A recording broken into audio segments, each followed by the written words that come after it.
السلام علیکم ورحمۃ اللہ۔ اعوذ باللہ من الشیطان الرجیم، بسم اللہ الرحمن الرحیم۔ الحمد للہ رب العالمین، والصلاة والسلام علی سید الانبیاء والمرسلین وأہل بیتہ الطیبین الطاہرین المعصومین واصحابہ المنتجبین، اما بعد فقد قال الحسین بن علی علیہم الصلاۃ والسلام: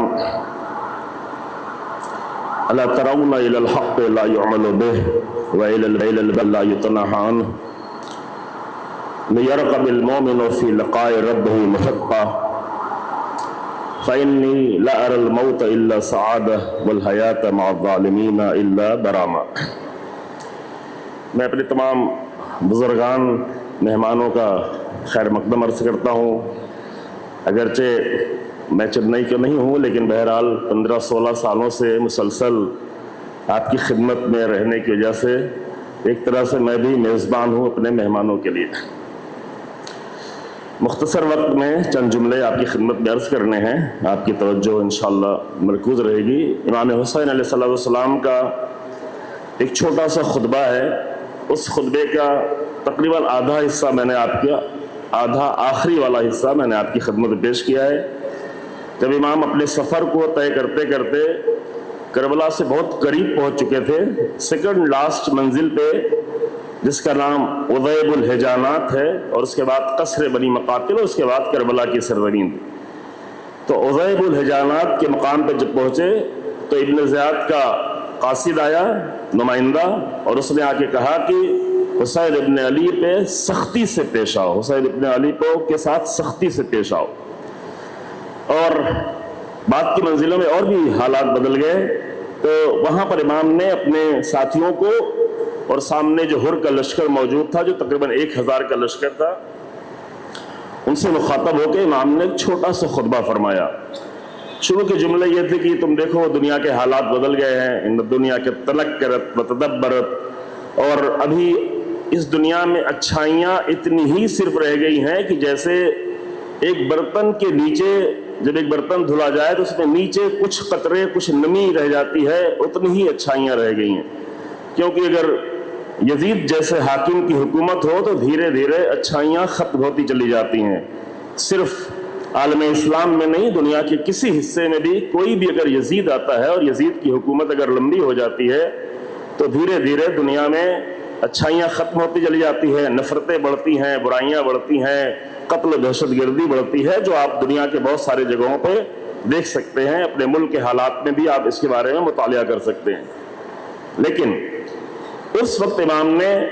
جو جملہ فرمایا وہ یہ تھا جو قیامت تک کے لیے حسین ابن علی کا پیغام ہے، پیغام کے ساتھ ساتھ امام کا اس زمانے کا مرثیہ بھی ہے، جو امام نے فرمایا کہ الا ترون الی الحق لا يعمل به، کیا تم دیکھتے نہیں ہو حق کی طرف کی حق پہ عمل نہیں کیا جا رہا ہے، وَإِلَى الْبَاطِلِ لَا يُتَنَاهَى عَنْهُ، اور باطل سے روکا نہیں جا رہا ہے، حق پہ عمل نہیں ہو رہا ہے، باطل سے روکا نہیں جا رہا ہے۔ اگر دنیا کے حالات ایسے ہو جائیں تو لَيَرْغَبِ الْمُؤْمِنُ فِي لِقَاءِ رَبِّهِ مُحِقًّا، تو ایسے وقت میں ایک مومن کی دلی آرزو یہ ہو جاتی ہے کہ وہ اپنے اللہ سے ملاقات کر لے، اپنے رب سے ملاقات کر لے۔ یعنی جس دنیا میں حق نہ ہو اس دنیا میں انسان زندہ رہ کے کیا کرے؟ جس دنیا میں باطل سے روکا نہیں جا رہا ہو اس دنیا میں انسان زندہ رہ کے کیا کرے؟ ہمارے آپ جیسے لوگ زندہ رہ سکتے ہیں،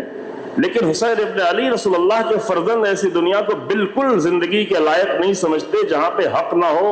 اور باطل سے نہیں روکا جا رہا ہو۔ اور اس کے بعد امام نے فرمایا کہ اگر ایسا عالم ہو تو فَإِنِّي لَا أَرَى الْمَوْتَ إِلَّا سَعَادَةً وَالْحَيَاةَ مَعَ الظَّالِمِينَ إِلَّا بَرَمًا، تو میں موت کو سعادت اور خوشبختی کے سوا کچھ نہیں سمجھتا، اور ظالموں کے ساتھ زندگی کو ذلت و رسوائی کے سوا کچھ نہیں سمجھتا۔ یہ کربلا کا تاریخی پیغام ہے۔ یہ صرف 60 اور 61 ہجری کے لیے نہیں ہے، یہ ہر زمانے کے لیے ہے کہ اگر ظالموں کے ساتھ انسان کو زندہ رہنا پڑے تو یہ زندگی ذلت کی زندگی ہے، اور اگر ظالموں کے مقابل میں جنگ کر کے شہادت پیش کرنی پڑے تو یہ موت سعادت اور عزت کی شہادت ہے، عزت کی موت ہے۔ اور حق کے ساتھ زندگی ممکن ہے لیکن باطل کے ساتھ زندگی ممکن نہیں ہے۔ عزیزو، ایک نقطہ میں جلدی سے عرض کرنا چاہتا ہوں۔ دیکھیں، یہ کربلا کی سرزمین کے امام قریب پہنچ چکے ہیں۔ اس سے پہلے 24 دن کا امام کا سفر رہا ہے، مکے سے لے کر کے کربلا کی سرزمین تک۔ 24 دن کے سفر میں امام سے بہت سارے لوگوں سے ملاقات ہوئی۔ سفر سے پہلے امام کی مکے میں بھی بہت سارے لوگوں سے ملاقات ہوئی، اور ان ملاقاتوں میں عالم اسلام کی نگاہ میں 4 شخصیتیں جو سب سے بڑی، حسین ابن علی سلام اللہ علیہ کے بعد 4 جو لوگوں کی نگاہ میں سب سے بڑی شخصیتیں تھیں، وہ سب کے سب مکے میں موجود تھے، اور ان میں سے اتفاق یہ ہے کہ چاروں کا نام عبداللہ تھا، جو سب سے بڑی شخصیتیں تھیں۔ عبداللہ ابن جعفر، عبداللہ ابن عباس، عبداللہ ابن عمر خلیفہ دوم کے بیٹے، اور عبداللہ ابن زبیر۔ یہ 4 عبداللہ وہاں پر موجود تھے، اور چاروں امام کے پاس بار بار ملنے آئے، ایک بار نہیں، بار بار ملنے آئے۔ عبداللہ ابن جعفر کا معاملہ تو الگ تھا، امیر المومنین کے داماد تھے، جناب جعفر کے فرزند تھے، وہ تو امام کے جانے کے بعد آگے بھی آئے، اپنے بچوں کو لے کے آئے، اپنے بچوں کے امام کے حوالے کیا، لیکن باقی جو 3 عبداللہ تھے اور یہ خود چوتھے عبداللہ، یہ چاروں مکے کی سرزمین پہ جب امام نے ارادہ کیا اور اعلان بھی کیا کہ من کان فینا باذلا مہجتہ وموطنا علی لقاء اللہ نفسہ فلیرحل معنا انی راحل مصبحا انشاءاللہ، جو اللہ سے ملاقات کرنے کے لیے تیار ہو چکا ہو اور اپنی جان دینے کے لیے آمادہ ہو چکا ہو، وہ میرے ساتھ چلے، میں صبح نکلنے والا ہوں۔ جب امام نے یہ اعلان کیا تو یہ چاروں عبداللہ امام کے پاس آئے، بار بار آئے۔ وہ واقعات سب تاریخ میں اور مقتل کی معتبر کتابوں میں لکھے ہوئے ہیں، لیکن وہ میں واقعات نہیں پڑھ رہا ہوں، میں فقط ایک نقطہ پڑھ رہا ہوں، اور وہ یہ کہ ان چاروں عبداللہ کی کوشش یہ تھی، اب اس میں کمی زیادتی تھی، بعض زیادہ خلوص سے چاہ رہے تھے، بعض تھوڑا کم، بعض دل سے چاہ رہے تھے، بعض صرف زبانی چاہ رہے تھے۔ مثلا عبداللہ ابن جعفر، عبداللہ ابن عمر، عبداللہ ابن عباس یہ دل سے چاہ رہے تھے کہ حسین ابن علی سلام اللہ علیہ کو کسی طرح سے بچا لیا جائے، لیکن عبداللہ ابن زبیر کا معاملہ تھوڑا الگ تھا، لیکن وہ بھی بہرحال کہہ رہے تھے کہ آپ اپنی جان بچائیں، آپ کیا کر رہے ہیں۔ سب کی، چاروں شخصیتوں کی کوشش یہ تھی کہ کسی طرح سے حسین ابن علی کو بچا لیا جائے۔ زبان سب کی الگ الگ ہے۔ عبداللہ ابن جعفر کہتے ہیں آپ اس زمین پہ نور خدا ہیں، آپ مومنوں کی امید ہیں، آپ ہدایت کے چراغ ہیں، آپ اگر شہید ہو جائیں گے تو کیا بچے گا۔ عبداللہ ابن عمر کہہ رہے تھے آپ کے چہروں پہ تلواریں پڑیں گی، آپ کے جسم پہ تلواریں پڑیں گی، یہ کیسے ہو سکتا ہے۔ تو الگ الگ جملے سب استعمال کر رہے تھے، لیکن سب یہ چاہ رہے تھے کہ امام کی جان بچ جائے۔ لیکن ایک سوال عزیزو، سب تو یہ چاہ رہے تھے کہ کسی طرح سے فرزند رسول اللہ کی جان بچ جائے، لیکن کسی نے یہ دیکھنے کی کوشش نہیں کی کہ خود فرزند رسول اللہ کیا چاہ رہا ہے۔ یہ بنیادی نقطہ ہے، اور یہ آج بھی اپنے اعتبار سے سوچ لیں کہ آج ہم ممکن ہے بہت ساری چیزیں چاہ رہے ہوں کہ یہ ہو، یہ بچ جائے، یہ بچ جائے، یہ بچ جائے، لیکن ایک مرتبہ یہ بھی تو دیکھیں کہ خود حسین ابن علی جن کا ہم ذکر کر رہے ہیں وہ کیا بچانا چاہ رہے ہیں، ان کی چاہت کیا ہے۔ ہم اپنی رسموں کو بچانا چاہ رہے ہیں کہ ہم نے، ہمارے آبا و اجداد نے یہ رسمیں قائم کی ہیں تو یہ کسی طرح سے بچ جائیں، لیکن ایک مرتبہ امام سے بھی تو جا کے پوچھے کہ امام کیا بچانا چاہ رہے ہیں۔ تو اس وقت کی 4 بڑی شخصیتیں یہی چاہ رہی تھیں کہ کسی طرح سے حسین ابن علی کی جان بچ جائے، لیکن حسین ابن علی کیا چاہ رہے تھے؟ حسین ابن علی چاہ رہے تھے کہ حق بچ جائے۔ اگر حق بچ جاتا ہے تو پھر میرا بچنا گوارا ہے، میرے لیے زندگی بھی ممکن ہے، لیکن اگر حق نہیں بچتا ہے تو میں نہیں، میرا پورا گھر قربان ہو جائے، ایسی زندگی مجھے نہیں چاہیے۔ یہ فرق ہے۔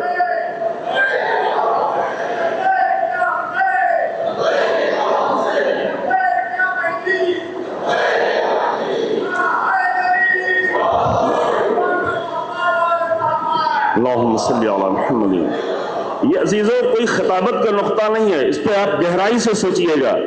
اور آج بھی اپنے لیے بھی سوچئے گا کہ ہم کیا بچانا چاہ رہے ہیں،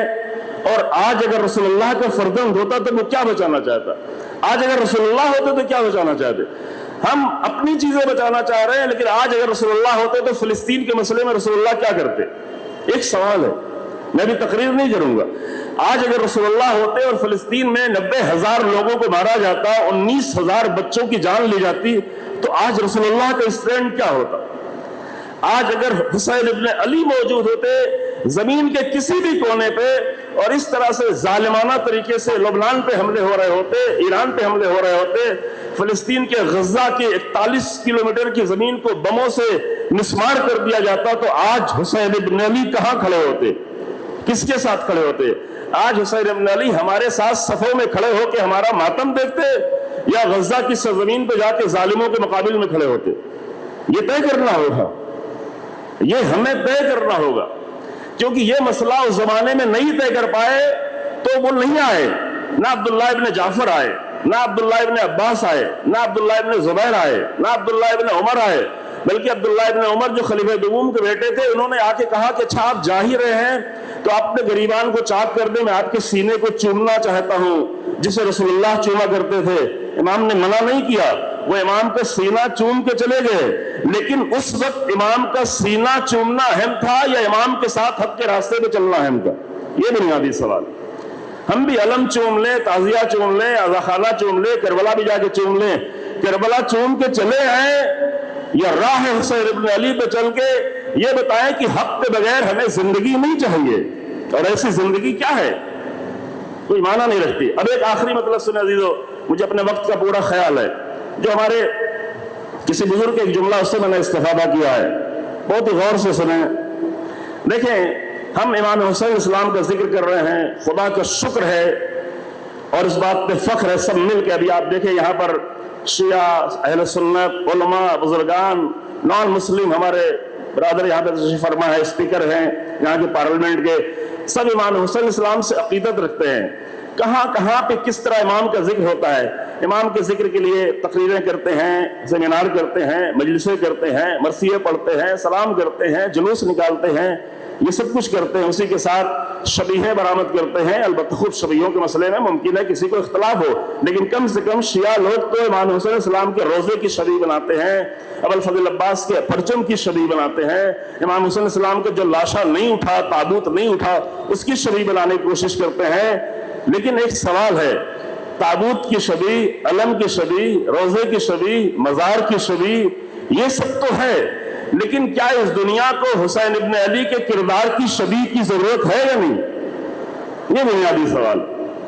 ہاں، ساری شبیہیں بنا رہے ہیں تاکہ کسی طرح سے امام کو یاد کر لیں۔ یہ شبیہیں صرف اس بات کی ہماری مدد کر دے کہ ہماری آنکھوں میں آنسو آ جائے، ہمیں کربلا کا منظر نظر آنے لگے، ہمیں کربلا کا وہ لمحہ یاد آ جائے۔ یہ اہم ہے، روایتیں ہیں، رسول اللہ امام حسین اسلام پر شہادت کے 56 سال پہلے گریہ کر رہے تھے۔ تو ٹھیک ہے، آپ روتے ہیں، ہم روتے ہیں، ہمارے دل نرم ہو حسین ابن علی کے لیے۔ امیر المومنین کربلا کے واقعے کے 24 سال پہلے جب جنگ صفین میں جا رہے تھے اور کربلا کی سرزمین سے گزرے تو جاتے ہوئے بھی آتے ہوئے امام وہاں رکے اور وہاں پہ گریہ کر رہے تھے۔ جناب ام سلمہ کو جو شیعہ سنی سبھی کتابوں میں روایتیں موجود ہیں کہ رسول اللہ نے یاد دلایا، منظر یاد دلایا، اور شاید اسی لیے رسول اللہ کی بیویاں اس وقت اور تھی، لیکن اور بیویوں کو رسول اللہ نے نہیں بتایا تھا، اس بیوی کو بتایا جس کے بارے میں رسول اللہ کو معلوم تھا کہ 50 سال بعد جب میرا فرزند کربلا کی سرزمین پہ شہید ہوگا تو میری یہی ایک بیوی اس وقت موجود ہوگی، لہذا سارا راز رسول اللہ نے جناب ام سلمہ کو بتایا ہوا تھا۔ تو ہم گریہ بھی کرتے ہیں، شبیہیں برآمد کرتے ہیں، لیکن بنیادی مسئلہ یہ ہے عزیزو کہ ہم کتنی بھی علم کی شبیہ، تعزیے کی شبیہ، تابوت کی شبیہ، روزے کی شبیہ برآمد کر لیں، لیکن اگر حسین ابن علی کے کردار کی شبیہ پیدا نہ کر سکیں تو ہم ان شبیہوں کو اگر چنتے رہیں لیکن حسین ابن علی کے کردار کی شبیہ نہ پیدا کر سکیں تو یہ جتنی شبیہ ہیں یہ سب حسین ابن علی کے سینے سے بڑھ کے تو نہیں ہیں۔ تو یہ ممکن ہے کوئی امام کا سینہ چوم کے چلا جائے لیکن امام کی راہ پہ نہ آئے، تو ممکن ہم بھی تعزیہ چوم کے، علم چوم کے، کربلا جا کے، روزہ چوم کے چلے آئیں لیکن راہ حسین ابن علی پہ آنے کو تیار نہ ہوں۔ اور اگر کسی زمانے میں تھوڑے سے لوگ مل کے یہ طے کر لیں کہ ہم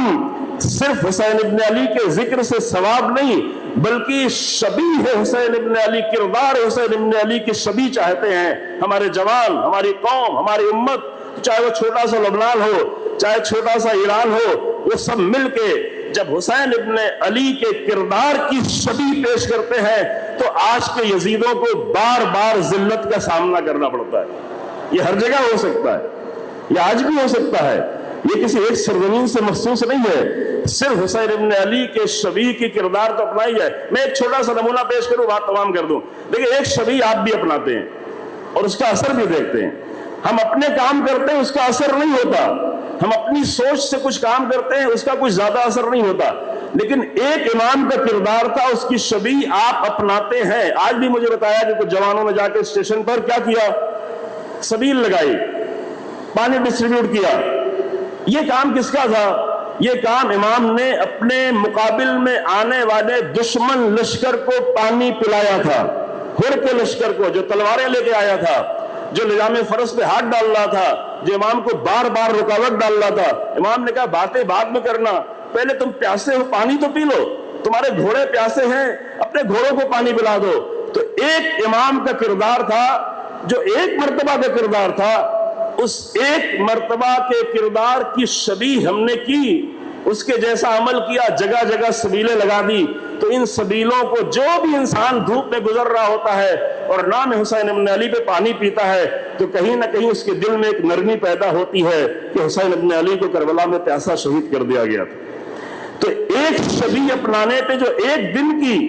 چند لمحوں کی شبیہ تھی، چند منٹوں کی شبیہ تھی، اگر ایک شبیہ کردار کو، ایک کردار کی شبیہ کو اپنانے پہ اتنا اثر ہو سکتا ہے، تو اگر پورے کربلا کے کرداروں کی شبیہ اپنائی جائے، اگر حبیب نے مظاہر کا کردار، اگر حر کا کردار، اگر مسلم نے اوسجا کا کردار، اگر ابو الفضل عباس کی وفا، اگر وہ کرداروں کو اپنایا جائے، تو آپ دیکھیں گے کہ ہمیں ان سیمیناروں کی ضرورت ہی نہیں پڑے گی۔ ساری دنیا مل کے سیمینار کرے گی، ساری دنیا مل کے حسین ابن علی کا نام لے گی۔